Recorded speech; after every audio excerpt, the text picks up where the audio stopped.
C'est jeudi et au Vidéojournal aujourd'hui, d'abord, c'est jour de vote. Donc, depuis hier soir et aujourd'hui jusqu'à 16h30, les enseignants qui sont affiliés au syndicat de l'enseignement de l'Estrie se prononcent sur l'entente de principe. Je vous rappelle que le syndicat recommande à ses membres d'accepter l'entente de principe du gouvernement. Il y a eu une rencontre qui a eu lieu hier où les enseignants ont pu poser leurs questions et les avis seraient partagés. Les gens ont été en mesure de donner là, un peu leur opinion, un cri du cœur concernant où est-ce qu'ils se situaient là, par rapport aux offres qui ont été déposées sur la table au syndicat. Donc, on va voir aujourd'hui là, avec le vote là, comment ça va s'enligner, mais c'est vraiment partagé. On va voir à la fin de la journée ce qui va en être.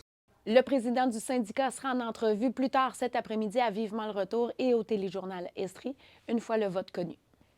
Vous êtes en attente d'une chirurgie, eh bien prenez votre mal en patience parce que selon les dernières données du ministère de la Santé, le nombre de patients en attente d'une chirurgie a bondi depuis les 4 dernières années, passant d'environ 115 000 patients en attente à plus de 170 000. C'est un nombre record. Seulement pour le mois dernier, ce sont 7 000 patients qui se sont ajoutés à la liste. Ce sont les chirurgies en orthopédie qui sont le plus touchées. Ici en Estrie, pour ce type d'opération, le temps d'attente moyen varie beaucoup en fonction du type de chirurgie nécessaire. Le délai d'attente peut dépasser 1 an si la chirurgie nécessite une hospitalisation de quelques jours. Moi, je vois pas, en tout cas pour la région de Sherbrooke, je vois pas de stabilisation de la situation, d'amélioration pour peut-être 1, 2 à 5 ans. Joshua Roy, la belle passe. Et devant le tir et le but!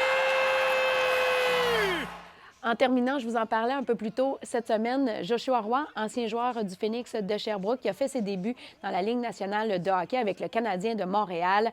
Eh bien, hier, il a marqué son premier but en carrière dans la LNH et son sourire voulait tout dire. Là-dessus, je vous dis, bye bye, à la semaine prochaine.